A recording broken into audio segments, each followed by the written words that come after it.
नमस्कार, सुप्रभात। स्वागत है आप सभी का। मैं हूं अमृता चौरसिया और आइए नजर अब तक की तमाम बड़ी खबरों पर। देश में अगले 19 दिन के लिए लॉकडाउन के दूसरे चरण की शुरुआत आज से हो गई। 3 मई तक रहने वाले इस लॉकडाउन की घोषणा प्रधानमंत्री ने मंगलवार को की। राष्ट्र को संबोधित करते हुए प्रधानमंत्री ने कहा कि इस लॉकडाउन को और कड़ाई से अमल में लाने की जरूरत है।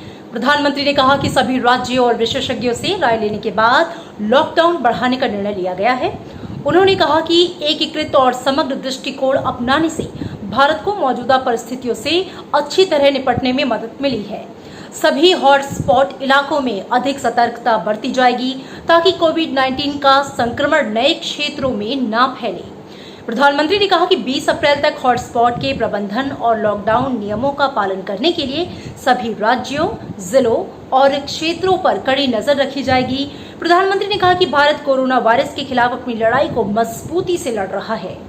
हमने लॉकडाउन के कदम जो है वो बहुत सही समय पर उठाए, जिससे हमें संक्रमण के फैलाव को रोकने में बड़ी कामयाबी मिली है। प्रधानमंत्री ने कहा कि जिन राज्यों में हॉटस्पॉट नहीं होंगे वहां पे कुछ शर्तों के साथ महत्वपूर्ण गतिविधियों की अनुमति दी जाएगी। इसे लेकर केंद्र सरकार आज एक विस्तृत दिशा निर्देश भी जारी करने वाली है। पीएम ने कहा कि नए दिशा निर्देश बनाते समय गरीबों और दिहाड़ी मजदूरों के हितों का पूरा ख्याल रखा गया है।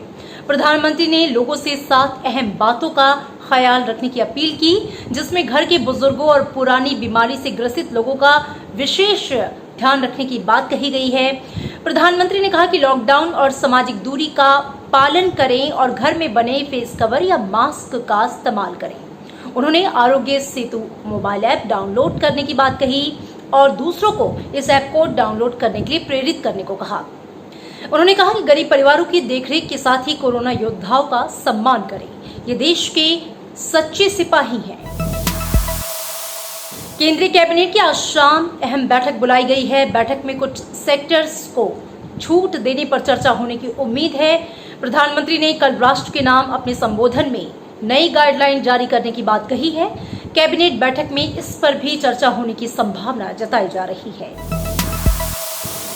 गृह मंत्री अमित शाह ने आश्वासन दिया है कि देश में खाद्यान्न, दवाइयां और अन्य आवश्यक वस्तुओं का पर्याप्त भंडार है। उन्होंने ट्वीट करके कहा कि किसी को भी लॉकडाउन बढ़ाए जाने पर परेशान होने की जरूरत नहीं है। श्रम और रोजगार मंत्रालय ने लॉकडाउन के बीच कामगारों की शिकायतों के समाधान के लिए देश भर में 20 नियंत्रण कक्ष स्थापित किए हैं। मुंबई, अहमदाबाद, दिल्ली, कोलकाता सहित देश भर में 20 नियंत्रण कक्ष स्थापित किए गए।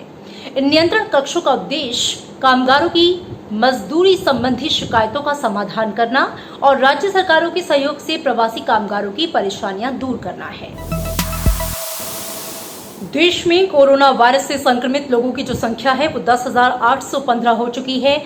पिछले 24 घंटे में 1,211 नए मामले सामने आए हैं, जबकि अब तक 339 लोगों की मौत हो चुकी है।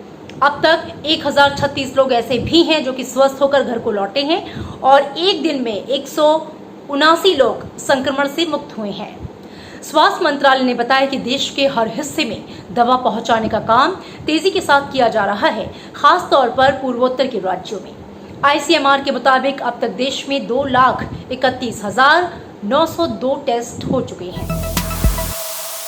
उपराष्ट्रपति एम वेंकैया नायडू ने कहा कि वर्तमान परिस्थितियों को देखते हुए लॉकडाउन बढ़ाने का मोदी सरकार का निर्णय सही है। उपराष्ट्रपति ने ट्वीट करके कहा कि प्रधानमंत्री ने संवेदनशील वर्गों की आजीविका को लेकर स्पष्ट रूप से चिंता व्यक्त की है। उपराष्ट्रपति ने कहा कि अब सब कुछ लोगों के हाथ में है। वो लॉकडाउन 2 के सही नतीजे पाने के लिए इसका सख्ती से पालन करें। रेलवे ने सभी ट्रेनों को 3 मई तक के लिए रद्द कर दिया है। हालांकि इस दौरान मालगाड़ियां जो हैं वो चलाई जाएंगी। रेल मंत्रालय ने एक ट्वीट करके इसकी जानकारी दी और बताया कि मेल, एक्सप्रेस, पैसेंजर, उपनगरीय ट्रेनों के अलावा कोलकाता मेट्रो और कोंकण रेलवे की सभी सेवाओं को बंद करने का फैसला लिया गया है।